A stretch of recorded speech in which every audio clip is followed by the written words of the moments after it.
Wa ya gaya maka idan ana neman mace kyau ake bi? Lokacin idan kana soyayya, ka je ka samu mummuna abokina. Munanan nan da kake gani, idan kai nagari za ka kusan ko ina munanan mata su ake aura. Kuma wannan munanan auren su ne mutanen da suke da tarbiyya 95% a wannan lokaci. Idan kana so ka ga kyawawan mata, ka je bariki. Wallahi ka je bariki za ka ga har competition ake yi na kyawawa.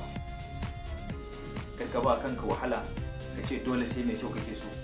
Ba a samun mace mai tarbiyya a social media, ba a samun mace mai tarbiyya a club, ba a samun mace mai tarbiyya a titi. Na farko abin da za ka fara duba idan kana neman yarinya, wace ce mamanta? Ya mamanta take? Saboda 95% a cikin mata suna gada iyayensu ne mata. Idan uwar yarinya mai hankali ce, mai tarbiyya ce, mu'amalanta mai kyau ne a gida, to ka sa ran ita ma wannan yarinyar za ta iya kasancewa haka. Allah ya samu dace.